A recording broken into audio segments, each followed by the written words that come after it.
থেকেই আসলে আমরা এই সংবাদ সম্মেলনে কথা বলার জন্য সিদ্ধান্ত নিয়েছি। নির্বাচন ঘিরে সারা বাংলাদেশ থেকে আমাদের যেই আসনগুলো আছে, সারা বাংলাদেশ থেকে আমরা নানান নাশকতার ঘটনার খবর পাচ্ছি এবং এই আর কয়েক ঘন্টা পরে নির্বাচন এবং ভোটাররা প্রায় বেশিরভাগ জায়গাতে আসলে একটা উৎসব মুখর পরিস্থিতির মধ্যে দিয়ে নির্বাচনে অংশগ্রহণ করবেন, তারা ভোট দিবেন, সেইটার মধ্যেই আছে সবাই, সেই আশাবাদ ব্যক্ত করছে। কিন্তু আমরা যেটা দেখছি যে বিভিন্ন জায়গায় নানা ধরনের নাশকতার খবর আমরা পাচ্ছি। আমরা দেখছি আমাদের কাছে এখন পর্যন্ত যে তথ্য আছে সে তথ্যের ভিত্তিতে আমরা যদি বলি, সেটা হচ্ছে নোয়াখালী 6 আসন। আমরা দেখছি যে হাতিয়াতে আমাদের হান্নান মাসুদ, আমাদের প্রার্থী, তার আসনে 50টিরও বেশি এজেন্টের বাড়িতে হামলা করেছে বিএনপি নেতাকর্মীরা এবং তারা কেন্দ্র দখলের চেষ্টা করছে, অস্ত্রের মজুত করে অবস্থান নিয়েছে ভোট কেন্দ্রের পাশে।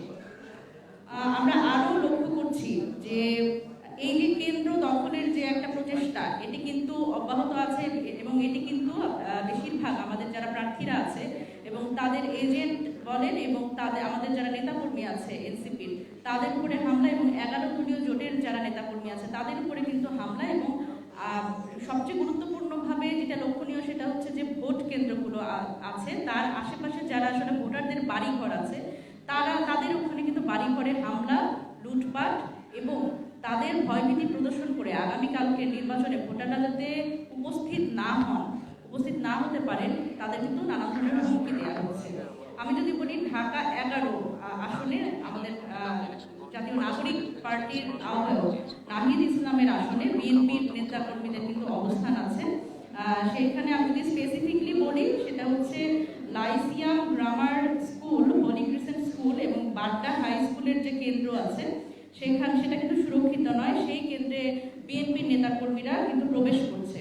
ওখানকার ভোটাররা রাতের আধারে ভোট কারচুপি হওয়ার আশঙ্কা করছেন। কুড়িগ্রাম 2 আসন আমাদের 11 দলীয় জোটের প্রার্থী এবং এনসিপি মনোনীত প্রার্থী আতিক মুজাহিদের ছোট ভাই সহ 3 নেতাকর্মীর উপর বিএনপির স্থানীয় নেতারা অকিস্টিক হামলা করে, এখন তারা হাসপাতালে ভর্তি আছেন। আপনারা আরো জেনে থাকবেন, সেটা হচ্ছে যে আমাদের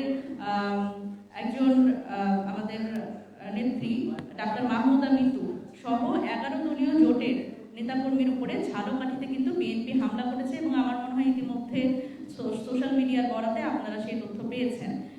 একটি রুমের ভিতর জামাত নেতাকে আটক করে তাকে প্রহার করে এবং তার থেকে টাকা পয়সা ছিনতাই করে ছাত্র দলের নেতারা। আওয়ামী লীগ ও বিএনপি নেতা যারা হাসনাত আব্দুল্লাহর সমর্থকদের ফোন করে হুমকি। দেখেন, এখানে আমরা আসলে খুব বিভিন্ন জায়গায় আমরা এক ধরনের ঐক্যের আভাস পাচ্ছি। বিএনপি এবং আওয়ামী লীগের যারা আসলে গুন্ডারা, যারা কিন্তু আমরা কিছুদিন আগেও কিন্তু খবর পাচ্ছিলাম যে যেই নেতারা, আওয়ামী লীগের যে নেতারা যারা আসলে এই জুলাই হত্যা মামলার আসামি, তাদের কিন্তু বের করে আনা হচ্ছে এবং এই নির্বাচনকে কেন্দ্র করে একটা নাশকতার পরিকল্পনা, সেটি কিন্তু বিএনপির সাথে মিলে আওয়ামী লীগের সেই খুনিরা তারা কিন্তু এক ধরনের নাশকতার পরিকল্পনা করছে এবং সেটির কিন্তু একটা আমরা উদাহরণ দেখলাম। হাসনাত আব্দুল্লাহর আসনে তাদের সমর্থকদের ফোন বাড়িতে গিয়ে ভোটারদের হুমকি দেওয়া হচ্ছে যেন ভোট দিতে না যায়। এবং এটি কিন্তু আমরা কিছুক্ষণ আগে দেখলাম এক বাড়িওয়ালা, তিনি কিন্তু আমাদের ফোন দিয়ে জানিয়েছে যে ছাত্র দলের যারা আসলে নেতারা তারা তাদের ফোন দিয়ে নিষেধ করেছে যে যাতে সেই বাড়িওয়ালা এবং ওই বাড়িতে আসলে যারা আছে ঢাকা 8-এর ভোটার, তাদের কিন্তু হুমকি দিচ্ছে যে যাতে সেই বাসা থেকে কেউ না বের হয়। সুতরাং ঢাকা 8-এ কিন্তু আমরা এই ধরনের একটা শঙ্কার মধ্যে আছি যে যারা ভোটাররা তারা নিরাপদে আসলে ভোট দিতে যেতে পারবে কিনা এবং তারা নিরাপদভাবে ভোট দিয়ে আবার ফিরে আসতে পারবে কিনা। সুতরাং এই ধরনের হুমকি কিন্তু আমরা মনে করছি যে আগামীকালের নির্বাচন সুষ্ঠু হওয়ার ক্ষেত্রে একটা বড় বাধা সৃষ্টি করবে। আমরা দেখছি সিরাজগঞ্জ 6 আসনে ভোটারদের ভয়ভীতি প্রদর্শন করা হচ্ছে। শাহজাহানপুরে মোহিত প্রতিটা ইউনিয়নে এবং গ্রামে সে কালো টাকা ছড়াচ্ছে এবং এই ভিডিও আপনারা অনেকেই দেখেছেন সামাজিক যোগাযোগ মাধ্যমে।